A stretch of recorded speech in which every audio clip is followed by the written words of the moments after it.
எனத் இனியா வாக்காளஹா பேரும் மக்களே வணக்கம்.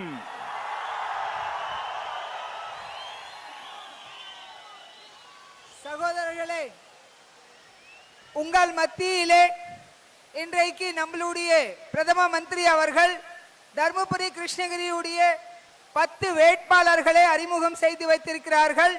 அதே நேரத்தில் தமிழ்நாட்டில் தமிழ் மொழியில் வணக்கம் சொல்லியிருக்கிறார்கள். இது எல்லாம் உங்களுக்கு புரியும் என்று நினைக்கிறேன். आप मुझे क्षमा करिए, मुझे तमिल भाषा आती नहीं है, लेकिन मुनव्विर बेगम जी हमेशा मेरी मदद करती है मेरी बात आप तक पहुंचाने के लिए. मैं उनका भी विशेष रूप से आभारी हूं. சகோதரர்களே, எனக்கு தமிழ் பாஷை வருவதில்லை. ஆனால் ஒவ்வொரு முறையும் அவருடைய பெருந்தன்மை என் பேர் சொல்லி நான் அவர்களுக்கு சகாயம் செய்கிறேன் என்று சொல்கிறார்கள். भाइयों बहनों, तमिलनाडु में चुनाव पहले से इस बार कुछ अलग नजर आ रहा है. पहले लोगों के पास कोई ऑल्टरनेट नहीं था. 2 ही दल थे. कभी इस पर नाराजी हो गई तो उसको जिताते थे, कभी उस पर नाराजी हो गई तो इसको जिताते थे. कभी कुएं में गिरते थे तो कभी खाई में गिरते थे. சகோதரர்களே, இந்த முறை தமிழ்நாட்டில் இருக்கக்கூடிய இந்த தேர்தல் கொஞ்சம் வித்தியாசமாக இருக்கிறது. ஒவ்வொரு முறையும் என்ன நடக்கும்னு சொன்னால், அம்மாவுகிட்ட கோவிச்சுக்கிட்டா ஐயாக்கு ஓட்டு போடுவோம், ஐயா கிட்ட கோவிச்சுக்கிட்டா அம்மாக்கு ஓட்டு போடுவோம். ஏனென்றால் நம்ம கிட்ட ஆல்டர்னேட்டிவா மாற்று சக்தி எதுவுமே இல்லாம இருந்தது. ஒரு முறை நாம் ஏதாவது ஒரு கிணற்றில் விழுவோம் அல்லது ஏதாவது ஒரு ஏரியில போய் விழுவோம். पहली बार तमिलनाडु के सामने एक तीसरा विकल्प उभर करके आया है और वो भारतीय जनता पार्टी के रूप में आया है.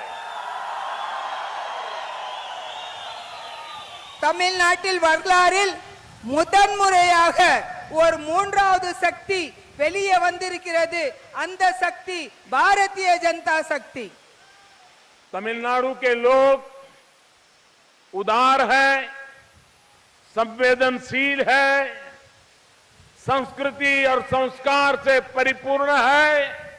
और मैंने देखा जब चेन्नई में बाढ़ आई थी तो चेन्नई की मदद करने के लिए आप लोग दिन रात कितनी मेहनत करते थे.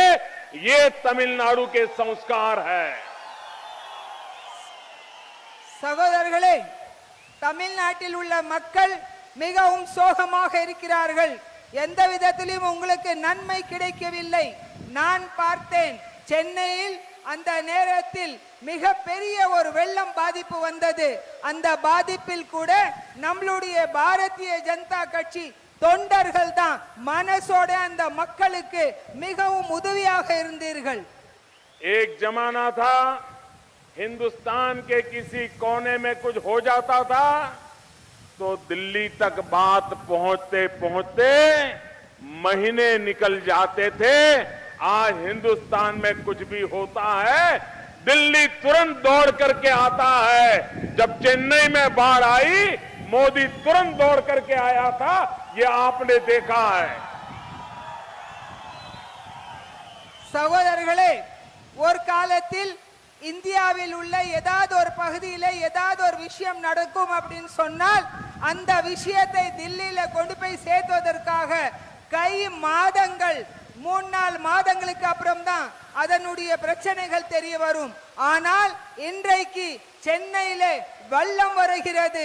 நான் உங்களுக்காக ஓடோடி வந்து உங்க உதவிக்காக வந்து நின்றேன். एक जमाना था ये हमारा तमिलनाडु पूरे हिंदुस्तान की आर्थिक ताकत बना हुआ था. पूरे हिंदुस्तान को आर्थिक रूप से गति देने में तमिलनाडु की बहुत बड़ी भूमिका रहती थी. आज हालत ये हो गई है कि तमिलनाडु हर दिन नीचे ही जा रहा है, नीचे ही जा रहा है। சகோதரர்களே, ஒரு காலத்தில் இந்த தமிழ்நாடு இந்தியாக்கவே இவங்க ஒரு கதிவிதியோடு ஒரு பலம் கொடுக்கக்கூடிய மக்களாக இருந்திருக்கிறார்கள்.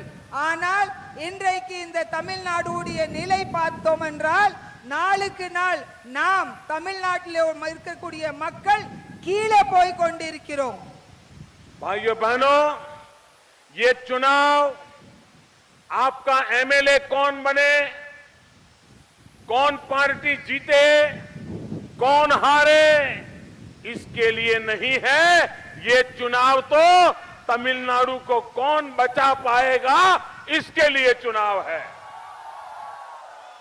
சகோதரர்களே, இப்போ நடக்கக்கூடிய தமிழ்நாட்டுடைய தேர்தலில் எந்த கட்சி ஜெயிக்கும், எந்த எம்எல்ஏ ஜெயிச்சு வருவார் என்பதற்காக இந்த தேர்தல் இல்லை. ஆனால் இன்னைக்கு இருக்கக்கூடிய சூழ்நிலையில் இந்த தமிழ்நாட்டை யார் காப்பாற்றுவார்கள் என்ற ஒரு முக்கியமான விஷயத்தை வைத்துதான் இந்த தேர்தல் நடந்து கொண்டிருக்கிறது. भ्रष्टाचार ने तमिलनाडु को तबाह कर दिया है। अगर तमिलनाडु को बचाना है, तमिलनाडु के नौजवानों के भविष्य को बचाना है, तो तमिलनाडु को भ्रष्टाचार से मुक्त कराना पड़ेगा। சகோதரர்களே, தமிழ்நாட்டில் லஞ்ச லாவண்யம் தலைவிரித்து ஆடிக்கொண்டிருக்கிறது. இந்த லஞ்சத்தினால் தமிழ்நாடே முற்றிலும் பாதித்து போயிருக்கிறது. நீங்கள் இந்த தமிழ்நாட்டை காப்பாற்ற வேண்டும் என்றால் இந்த தமிழ்நாட்டில் இருக்கக்கூடிய இளைஞர்களுடைய வருங்காலத்தை அவர்களுடைய முன்னேற்றத்துக்காக நீங்கள் நினைக்கும் அப்படின்னு சொன்னால் இந்த முறை நீங்கள் பாரதிய ஜனதா கட்சியோட இருக்க வேண்டும். हमारे देश में 2014 का हमने चुनाव देखा। हिंदुस्तान भ्रष्टाचार के खिलाफ खड़ा हो गया है और अब तमिलनाडु भी भ्रष्टाचार को सहन नहीं करेगा। சகோதரர்களே, இன்றைக்கு நம்மளுடைய நாடு அந்த லஞ்சம் லாவணத்துக்கு எதிராக நின்று கொண்டிருக்கிறது. அதே நேரத்தில் தமிழ்நாட்டிலும் இந்த லஞ்சத்தை நாம் அனுமதிக்க மாட்டோம். आज लोग भ्रष्टाचार भी करते हैं, डरते भी नहीं है। उनको लोक लाज भी नहीं है, शर्मिंदगी भी महसूस नहीं होती है। ये ज्यादा चिंता का विषय है। சகோதரர்களே, இன்றைக்கு இருக்கக்கூடிய அரசியல்வாதிகள் லஞ்சம் லாவணத்திலே மூழ்கி போயிருக்கிறார்கள். ஆனா கொஞ்சம் கூட அதை பத்தி அவர்கள் கவலையே படுறதில்லை. அதை பத்தி நினைச்சு அவர்களுக்கு வெக்கம் கூட வரமாட்டேங்குது. भाइयों बहनों, 2 साल हो गए दिल्ली में सरकार बैठी है। आपने एक भी हम पर भ्रष्टाचार का आरोप नहीं सुना होगा। சகோதரர்களே, இன்றைக்கு பாரதிய ஜனதா கட்சியுடைய ஆட்சிக்கு 2 ஆண்டு காலம் பூர்த்தியாகிவிட்டது. ஆனால் ஒரே ஒரு சின்ன விஷயம் கூட லஞ்சம் லாவண்யம் என்ற பெயருக்கு இடமில்லாத ஆட்சி நடத்தி கொண்டிருக்கிறோம். भाइयों बहनों, कुछ लोगों ने भ्रष्टाचार के साथ समझौता कर लिया है, लेकिन अगर हिम्मत हो और अगर इरादा साफ हो, नियत साफ हो, नीति साफ हो, तो देश को भ्रष्टाचार से मुक्त किया जा सकता है। சகோதரர்களே, கொஞ்சம் பேர் அந்த லஞ்சத்தோட தன்னை இணைத்து கொண்டிருக்கிறார்கள். அதோட அவங்க சேர்ந்து வாழ்ந்து கொண்டிருக்கிறார்கள். ஆனால் நம் மனதில் நியாயமான விஷயங்கள், நியாயத்தை மட்டும் நாம நினைக்க கூடியவர்களாக இருந்திருந்தால் நாம் இந்த லஞ்சங்களை, இந்த லாவண்யங்களை ஒழித்து கட்ட முடியும். एक जमाना था, अब 2 साल पहले आए दिन अखबार में खबरें रहती थी भ्रष्टाचार की। इतना लूटा, इतना खाया, इसने खाया, उसने खाया, यही खबरें आया करती थी। ஒரு காலத்தில் 2 வருஷத்துக்கு முன்னாடி வரைக்கும் ஒவ்வொரு நாளும் நீங்கள் பத்திரிகைகள் திறந்து பார்த்தீர்கள் என்று சொன்னால் ஆயிரக்கணக்கில், கோடிக்கணக்கில், லட்சக்கணக்கில் இவர்கள் அதில் லஞ்சம் வாங்கியிருக்கிறார்கள், அதில் இவங்க கருப்பு மணி யூஸ் பண்ணியிருக்கிறார்கள் என்ற செய்திகள் நாள்தோறும் வந்து கொண்டிருந்தது. ஆனால் இந்த 2 ஆண்டு காலங்களில் அந்த மாதிரி செய்திகளுக்கு இடமே இல்லாம இருக்கிறது. पिछली सरकार में कोयले में 1,74,000 करोड़ रुपया कोयले के भ्रष्टाचार से देश परिचित है। हम आए, कोयले का ऑक्शन किया और आज देखते हैं आप, देश को कोयला बाहर से लाना नहीं पड़ रहा है, घरेलू कोयला मिल रहा है और कोयला ऑक्शन करके दिया गया। बोली गई, पब्लिक के सामने बोली गई और लाखों रुपया देश की तिजोरी में से जा रहा था, उसको बचा लिया। சகோதரர்களே, போன அரசாங்கத்தில் நிலக்கரி ஊழலில் 1,76,000 கோடி ஊழல் நடந்தது. ஒவ்வொரு வருஷமும் அந்த நிலக்கரி உடைய குடான்களிலிருந்து லட்சக்கணக்கான பணம் லஞ்சமாக போய் கொண்டு இருக்கிறது. ஆனால் எங்களுடைய அரசாங்கம், பாரதிய ஜனதா கட்சியுடைய அரசாங்கம் வந்ததுக்கு அப்புறம் ஒரே ஒரு ரூபா கூட இந்த லஞ்சமாக வெளியில போவதில்லை. எல்லாருக்கும் ஃப்ரீக்வென்சி நினைத்த நேரத்தில் நிலக்கரி கிடைத்து கொண்டிருக்கிறது. कोयले की खदान से कोयला निकलने लगा, नौजवानों को रोजगार मिलने लगा, कारखानों को कोयला मिला, बिजली कारखानों को कोयला मिला, बिजली पैदा हुई, कारखानों को बिजली मिली और देर थी आर्थिक घड़ी पटरी पर लाने का काम भ्रष्टाचार को मुक्त करने से होता है. சகோதரர்களே, நியாயமான முறையில் இப்ப இருக்கக்கூடிய ஒவ்வொரு நிலக்கரியுடைய அந்த குதான்ல இருந்து நியாயமான முறையில் நிலக்கரி உற்பத்தி செய்து கொண்டிருக்கிறோம். அதே நேரத்தில் தொழிற்சாலைகளுக்கு சரியான முறையில் அந்த நிலக்கரி நாங்கள் சப்ளை செய்து கொண்டிருக்கிறோம். ஒவ்வொரு இளைஞர்களுக்கும் அங்கே வேலை வாய்ப்பு கிடைத்திருக்கிறது. ஒவ்வொரு விஷயத்திலுமே இந்த லஞ்சத்தை ஒழித்துவிட்டு நம்மளுடைய நாட்டை ஒரு சரியான பாதையில் கொண்டு போய் கொண்டிருக்கிறோம். और हमने तय किया कि जो कोयले की खदानों से रॉयल्टी आएगी वो राज्य की तिजोरी में जाएगी, उसके कारण राज्य अपने यहां आर्थिक विकास कर सके। जो रुपये लूटे जाते थे, अमीरों के घर में जाते थे, राजनेताओं के घर में जाते थे, वो पैसे आज राज्य की तिजोरी से गरीब आदिवासियों की भलाई के लिए खर्च होना शुरू हो गया. சகோதரர்களே, இத்தனை நாட்கள் அந்த நிலக்கரியில லஞ்சம் ஊழல் பண்ணி கொண்டிருக்கக்கூடிய அந்த சக்திகளை முடித்து விட்டோம், அதங்களை ஒழித்து விட்டோம். இன்னைக்கு நிலக்கரியிலிருந்து வரக்கூடிய அந்த வருமானத்தை ஒவ்வொரு மாநிலத்திலும் நாங்கள் கொண்டு போய் சேர்த்தி கொண்டிருக்கிறோம். அதே நேரத்தில் நம்மளுடைய மலைவாழ் மக்கள், நம்மளுடைய ஆதிவாசி மக்கள், ஏழைப்பாள மக்களுக்கு அந்த நிலக்கரியில வரக்கூடிய அந்த வருமானத்தை வைத்து முன்னேற்றம் செய்து கொண்டிருக்கிறோம். पिछले चुनाव के समय हम सुनते थे पिछली सरकार में 2G, 3G, न जाने कितने जी, ये सारे जी आसमान में से रुपये चोरी करते थे, तरंगों में से अरबों खरबों रुपया लूट लिया देश का. சகோதரர்களே, போன முறை ஆட்சி காலத்தில் உங்களுக்கு தெரியாம இல்லை, ஒவ்வொன்றிலுமே ஊழம். 2G, 3G தெரியல எத்தனை ஜி, இவர்கள் ஆகாயத்துல பறந்திருக்கக்கூடிய இந்த காத்தை கூட திருடி கொண்டு இவர்களுடைய வீட்டில் இருக்கக்கூடிய பணத்தை இவங்க மிச்சப்படுத்தி கொண்டிருந்தார்கள், திருடி கொண்டிருந்தார்கள். ஆனால் இன்றைக்கு அந்த நிலை மாறிவிட்டது. और 2G, 3G में तो बड़े बड़े खिलाड़ी तमिलनाडु से भी आए थे.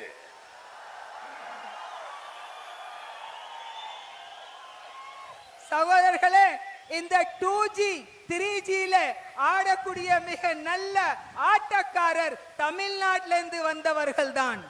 भाइयों बहनों, हमने 2G, 3G ऑक्शन किया, 4G लाए, डिजिटल इंडिया लाए और हिंदुस्तान में आज कोई रुपये का आरोप नहीं लगा. भाइयों, ये काम हम कर रहे हैं जी.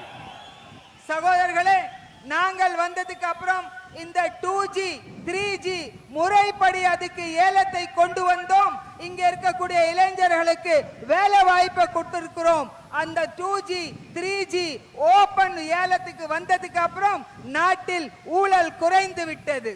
इतना ही नहीं, यूरिया में हमारे किसान को यूरिया चाहिए।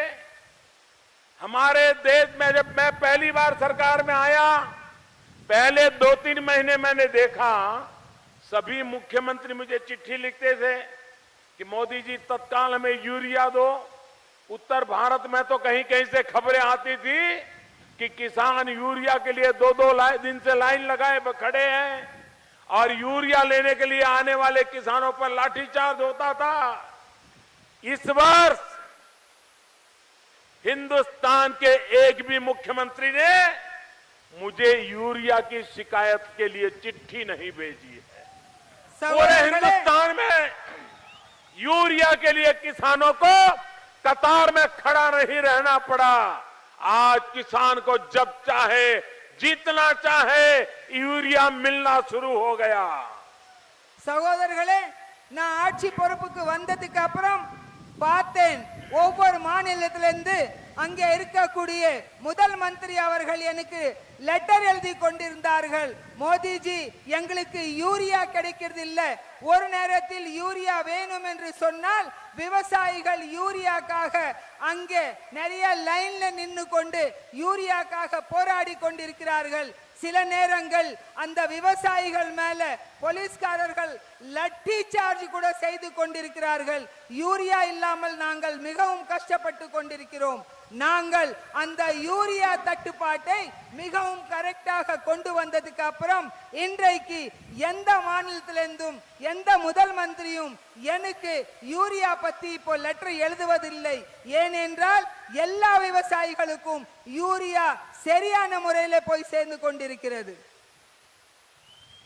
गरीब किसान को अपनी फसल बचाने के लिए यूरिया ब्लैक मार्केट से खरीदना पड़ता था।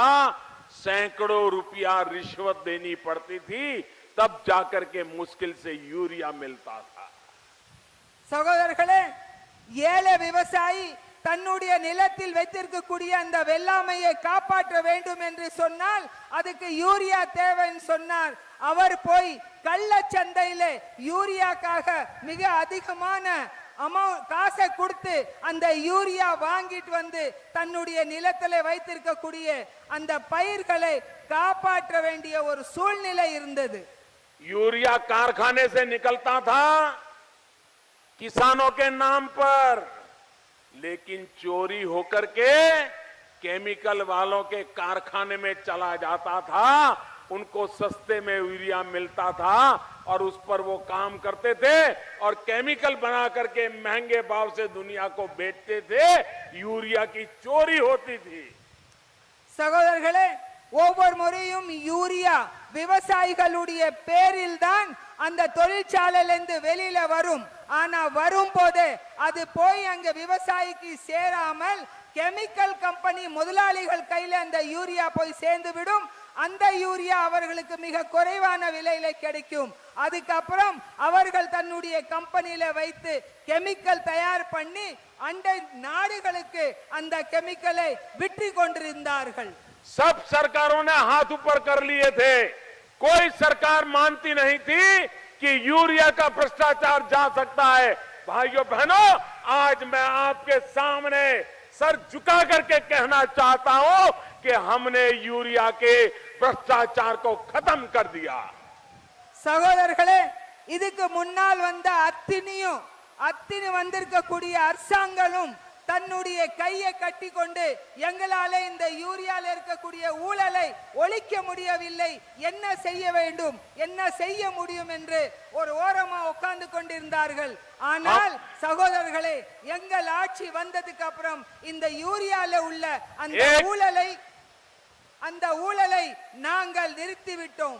சகோதரர்களே, தயவு செய்து கொஞ்ச நேரம் அமர்ந்திருங்கள். हमने यूरिया का नीम कोटिंग किया। नीम कोटिंग करने के कारण अगर किसान 10 किलो यूरिया उपयोग करता था तो अब 7 किलो से काम चल जाएगा। नीम कोटिंग करने के कारण अब यूरिया का 1 ग्राम भी केमिकल फैक्ट्री में काम नहीं आएगा। चोरी बंद हो गई, भ्रष्टाचार बंद हो गया, किसान को यूरिया मिलने लग गया। சகோதரர்களே, அந்த யூரியா தயாரிக்கிறதுக்காக நாம் அந்த வேப்ப புரோட்டீன் நீம் புரோட்டீனை அதுக்குள்ளார சேர்க்க ஆரம்பித்தோம். அந்த வேப்ப புரோட்டீன் உள்ள யூரியா அந்த விவசாயிக்கு மட்டும்தான் பயன்படும். ஏனென்றால் அந்த வேப்பம் கலந்த அந்த யூரியாவை கொண்டு போய் எந்த கெமிக்கல் கம்பெனியிலுமே அவர்கள் உபயோகப்படுத்த முடியாது. அங்க இருக்கக்கூடிய அந்த திரட்டை நிறுத்திவிட்டோம், ஊழலை ஒழித்து விட்டோம். इतना ही नहीं, ये आपके घर में जो चूल्हा जलता है वो गैस के चूल्हे में भी भ्रष्टाचार होता था, गैस के सिलेंडर में भ्रष्टाचार होता था, गरीब को गैस मिलता नहीं था, अमीरों को मिलता था। हमने गैस की सब्सिडी ग्राहक के खाते में सीधी जमा करा दी और आज 21,000 करोड़ रुपया की चोरी बंद हो गई। गैस की चोरी மட்டுமில்லை, நாம் வீட்டில் உபயோகப்படுத்திக் கொண்டிருக்கக்கூடிய அந்த கேஸ் அடுப்பு, அந்த சிலிண்டர்ல கூட இவர்கள் திருட்டுத்தனம் பண்ணி கொண்டிருந்தார்கள். 21,000 கோடி அதில் ஊழல் இருந்தது. ஆனால் நாங்க வந்ததுக்கு அப்புறம் அந்த கேஸ் உடைய சப்சிடி அந்த ஏழை மக்களுடைய அக்கவுண்ட்ல, வங்கி அக்கவுண்ட்ல அந்த பணமே டைரக்டா போய் நேரடியா போய் அவங்களுக்கு சேர வேண்டும் என்ற ஒரு திட்டத்தை கொண்டு வந்தோம். இப்போ கேஸ் சிலிண்டர்ல இவர்கள் திருடி கொண்டிருக்கக்கூடிய அந்த ஊழலை ஒழித்து விட்டோம். अब बारिश भी भारतीय जनता पार्टी को आशीर्वाद देने के लिए आ गई है, इसलिए विजय निश्चित है। சகோதரர்களே, இன்றைக்கு இந்த மழையும் பாரதிய ஜனதா கட்சியை ஜெயிக்க வைத்தே தீர்வேன் என்று சொல்லி உங்களுக்கு ஆசீர்வாதம் செய்வதற்காக தான் வருண பகவான் இன்னைக்கு வந்திருக்கிறார்கள். भाइयों बहनों, हमारे देश में नौजवान नौकरी के लिए अर्जी करता था, 5-5 लाख लोगों का इंटरव्यू निकलता था, 5,000 को नौकरी मिलने वाली, 5 लाख अर्जी करे तो बेचारा नौकरी के लिए इंटरव्यू आता था और इंटरव्यू आता था तो वो सिफारिश के लिए कोई बिचौलिए को खोजता था ताकि वो कोई पास करा दे इंटरव्यू में और नौकरी ले जाए। गरीब अपनी जमीन बेच देता था, मां अपनी गहने बेच देती थी और नौजवान को सरकारी नौकरी मिले इसलिए लाखों रुपया ला करके बेईमान लोगों को देते थे और फिर भी पैसे भी जाते थे, कभी नौकरी भी नहीं मिलती थी। சகோதரர்களே, நம்ம நாட்டில் உள்ள இளைஞர்களுக்கு ஒரு வேலை வாய்ப்பு வேணும்னு சொன்னா ஒரு இன்டர்வியூ வெளியில வந்த உடனே 5,000 ரூபாய் சம்பளத்துக்கு உண்டான அந்த இன்டர்வியூக்காக மக்கள் போய் யாராவது கவர்மெண்ட்ல யாராவது புரோக்கர் கிடைப்பாங்களா, இந்த புள்ள இந்த இன்டர்வியூல பாஸ் பண்ணா லட்சக்கணக்கான பணம் கொடுத்து அந்த பையனுக்கு உத்தியோகம் கிடைக்குமா என்று சொல்லி தன்னுடைய நிலத்தை வித்து அம்மாவுடைய நகையை வித்து அந்த பணத்தை கொண்டு போய் அந்த ஊழல்வாதி கிட்ட கொடுப்பார்கள். சில நேரத்தில் அந்த குழந்தைகளுக்கு அந்த இளைஞர்களுக்கு வேலை கிடைக்கும், கிடைக்காமலேயும் போகும். मेरे नौजवान मित्रों, हमने तय किया भारत सरकार में तीसरे और चौथे वर्ग की नौकरी के लिए अब कोई इंटरव्यू नहीं होगा, कोई भ्रष्टाचार नहीं होगा, उसकी मार्कशीट के आधार पर उसको नौकरी दी जाएगी। சகோதரர்களே, நாங்கள் அதுக்கப்புறம் ஒரு முடிவு செய்தோம். இனி 3வது 4வது அந்த டெஸ்ட் நேரத்தில் எந்த இன்டர்வியூ இருக்காது, எந்த எக்ஸாமும் இருக்காது. அவனுடைய அம்மாவுடைய நகையோ அவங்களுடைய நிலத்தை வித்தோ அந்த பையனுக்கு அந்த இளைஞனுக்கு வேலை கிடைக்கணும் என்ற அவசியம் இல்லை.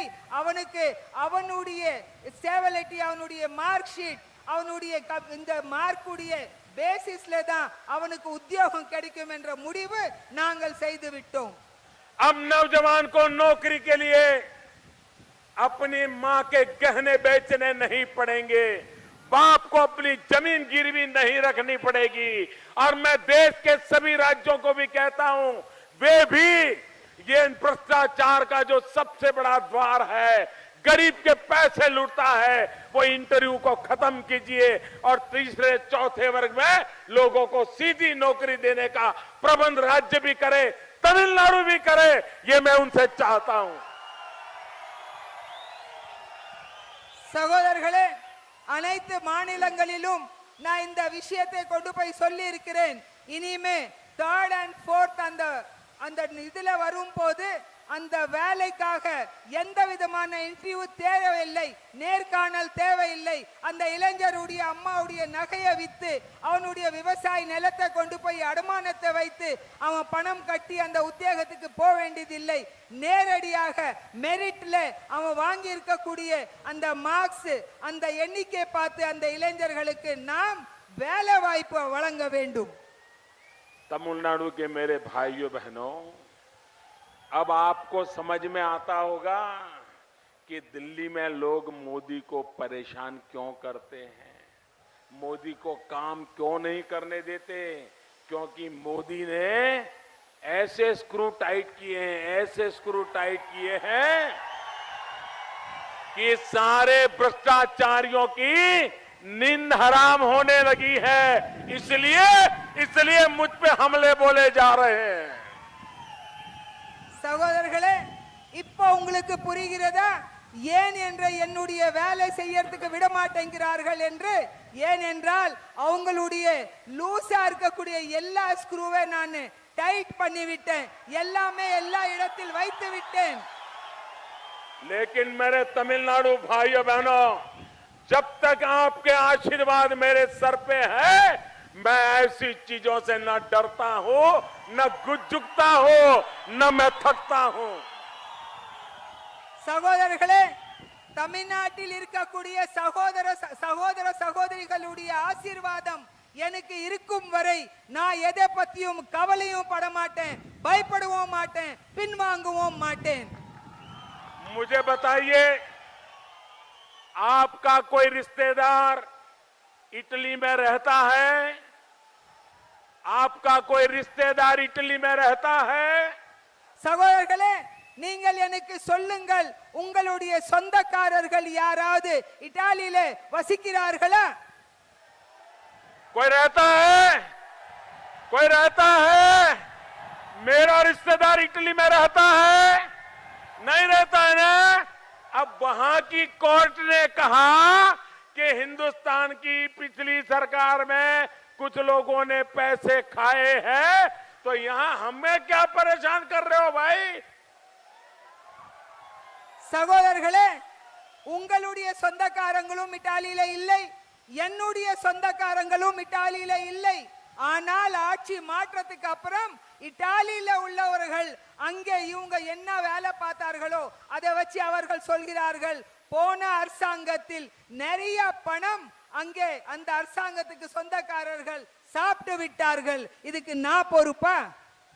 हमने तो इटली देखा नहीं है, हम तो इटली में किसी को जानते नहीं है, हमने इटली के लोगों को कभी मिले नहीं है, और फिर भी इटली के लोगों ने उनको गुनहगार बना दिया। हम क्या करें बताओ मेरे भाइयों? சகோதரர்களே, நான் இதுவரைக்கும் இத்தாலிக்கு போனதும் இல்லை, இத்தாலியை பார்த்ததும் இல்லை, நான் இத்தாலியில யாருக்கும் தெரியவும் தெரியாது. ஆனால் இத்தாலியில இருக்கிறவங்க போன அரசாங்கத்தில் இருக்கவங்களை அவர்கள் சொல்கிறார்கள் இவர்கள் ஊழல்வாதிகள். அப்ப நான் என்ன செய்ய முடியும்? ये हेलीकॉप्टर में चोरी करने वालों को सजा होनी चाहिए कि नहीं?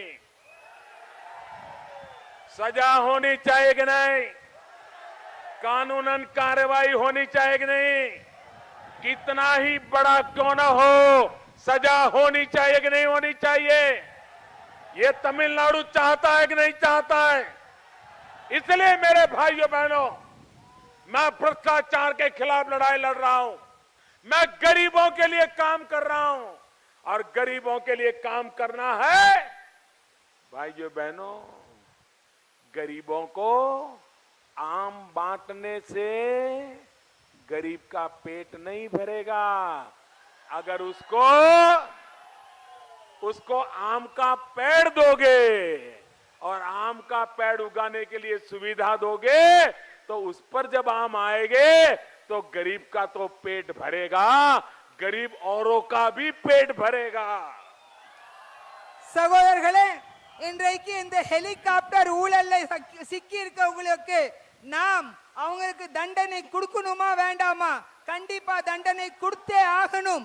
அது நீங்களும் விரும்புறீங்களா இல்லையான்னு அவர் கேட்டுட்டு இருக்கார். நாம் கண்டிப்பாக விரும்புகிறோம். பொய் சொன்னவன் திருடவனுக்கு கண்டிப்பாக தண்டனை கிடைத்த வேண்டும். சகோதரர்களே, ஏழை மக்கள் கிட்ட போய் நீங்கள் மாம்பழம் கொடுத்தா அவர்களுடைய வயிறு நிறையாது. அதற்கு பதிலாக ஒரு மாம்பழத்துடைய செடியை கொடுங்கள். அந்த மாம்பழம் செடி வளர்வதற்காக, அதை வளர்க்கறதற்காக அவங்களுக்கு தேவையான வசதிகள் செய்து கொடுத்தீர்களானால். हमने मुद्रा योजना बनाई, हमने स्टैंड अप इंडिया योजना बनाई, हमने स्टार्टअप इंडिया योजना बनाई, हमने स्किल इंडिया योजना बनाई. ये सारी योजनाएं स्टैंड अप के द्वारा हमने तय किया. हर बैंक की ब्रांच, इस देश में 1.25 लाख ब्रांच है. एक दलित को, एक महिला को बैंक 10 लाख रुपए से 1 करोड़ रुपए देगी और उस दलित को एंटरप्रेन्योर बनाएगी, उद्यमी बनाएगी. ये काम हमने किया है. சகோதரர்களே, எங்களுடைய ஆட்சி காலத்தில் stand up India, start India, smart India, make in India இந்த மாதிரி நிறைய திட்டங்களை கொண்டு வந்து நாங்கள் ஒரு சரியான ஒரு யோஜனா கொண்டு வந்திருக்கிறோம். அதில் 1,25,000 பிரான்ச்சஸ் வச்சு அதுல ஒரு மகளிருக்கு, ஒரு தலித்துக்கு 10 லட்சம் ரூபாயில இருந்து 1 கோடி ரூபாய் வரைக்கும் அவர்களுக்கு அங்கே லோன் கிடைக்கும். देश के करोड़ों गरीब बेचारे कभी बैंक के दरवाजे तक नहीं जा सकते थे. साहूकार के पास पैसे लेते थे, ब्याज में मर जाते थे और साहूकार ब्याज ले लेकर के मार देता था. हमने बैंक के दरवाजे गरीबों के लिए खोल दिए और देश के करोड़ों करोड़ों गरीब जिन्होंने कभी बैंक का दरवाजा नहीं खोला था, आज बैंक गरीबों की सेवा के लिए आगे आ गई. சகோதரர்களே, வருஷக்கணக்காக காலங்காலமாக விவசாயிகள், ஏழைகள் எந்த நாளிலும் பேங்க் கதவு கிட்ட போகாம இருந்தார்கள். ஏன் என்று சொன்னால் அவர்கள் பேங்குக்கு போய் என்ன பண்ண முடியும்? வட்டி கொடுக்கறவங்க கிட்ட, வட்டி வாங்குறவங்க கிட்ட, வட்டி கொடுத்து காசு கொடுக்கறவங்க கிட்ட மாட்டிக்கொண்டிருந்தார்கள். ஆனால் நாங்கள் வந்ததுக்கு அப்புறம் ஒவ்வொரு ஏழைக்கும் அந்த பேங்க் கதவு திறந்து விட்டோம். இன்றைக்கு ஏழை மக்களுக்காக பேங்க் வந்து அவங்களுக்கு சேவை செய்வதற்காக தயாராக இருக்கிறது. भाइयों बहनों, हमारे देश में गरीब लोग जो छोटा छोटा कारोबार चलाते हैं, धोबी होगा, नाई होगा, रिक्शा चलाने वाला होगा, टैक्सी चलाने वाला होगा, इडली बेचने वाला होगा, चाय बेचने वाला होगा, पकोड़े बेचने वाला होगा, छोटे लोग, उनको बैंक वाले पैसे नहीं देते. उसको 10,000, 15,000, 20,000 रुपया चाहिए, लेकिन देते नहीं थे. हमने मुद्रा योजना बनाई. उस मुद्रा योजना के तहत आज कोई भी ऐसा छोटा व्यापारी अगर बैंक में जाता है, बिना गारंटी, बिना बिचौलिया, बिना भ्रष्टाचार उसको लाखों रुपया दिया जाता है ताकि वो उद्योग करे, लोगों को रोजगार दे. சகோதரர்களே, சின்ன சின்ன வியாபாரிகள், டீ விக்கிறவங்க, பக்கோடா விக்கிறவங்க, சின்ன கடை வைத்திருக்கிறவங்க, முடி திருத்தவர்கள், ரிக்ஷா ஓட்டுவர்கள், இவர்களுக்கு எல்லாம் யாருமே எந்த பேங்க்லயுமே நம்பி என்னைக்குமே கடன் கிடைத்ததில்லை.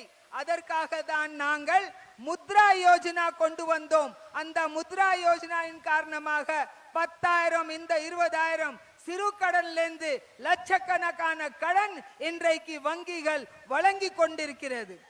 भाइयों बहनों, पिछले 4-5 महीने में ही इस योजना के तहत 3.5 करोड़ परिवार, यह आंकड़ा छोटा नहीं है, 3.5 करोड़ परिवारों को कोई भी गारंटी लिए बिना करीब करीब 1,30,000 करोड़ रुपया 1,30,000 crore rupees in 3.5 crore people को दे दिया गया.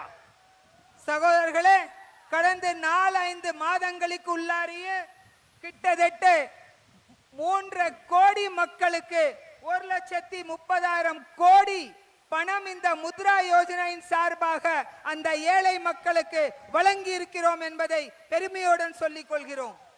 भाइयों बहनों, मैंने देश के लोगों के प्रार्थना की थी कि अगर आपकी आर्थिक स्थिति अच्छी है तो रसोई गैस की गैस सिलेंडर की सब्सिडी छोड़ दीजिए.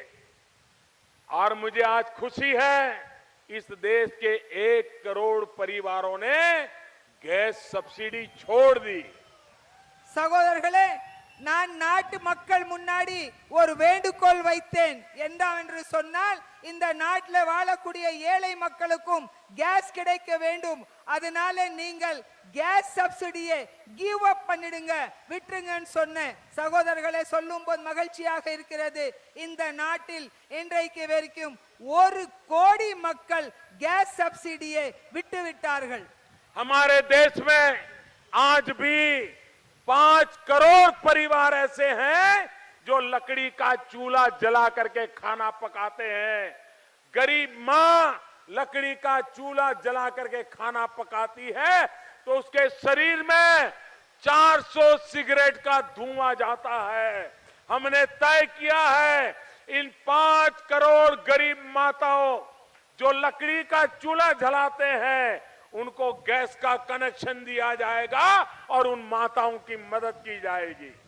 சகோதரர்களே, இன்றைக்கும் கூட நம்ம நாட்டில் கிட்டத்தட்ட 5 கோடி தாய்மார்கள் அந்த விறகு அடுப்பில் சமையல் செய்து கொண்டிருக்கிறார்கள். விறகு அடுப்பில் சமையல் செய்யும் போது கிட்டத்தட்ட 400 சிகரெட் உடைய புகை அந்த அம்மாக்களுடைய நெஞ்சுக்குள்ளார போகிறது. அதனால் நாங்கள் முடிவு எடுத்தோம், 5 கோடி அந்த தாய்மார்களுக்கு நாங்கள் கேஸ் கனெக்ஷன் கொடுப்போம் என்று சொல்லி அதையும் கொடுத்து விட்டோம். भाइयों बहनों,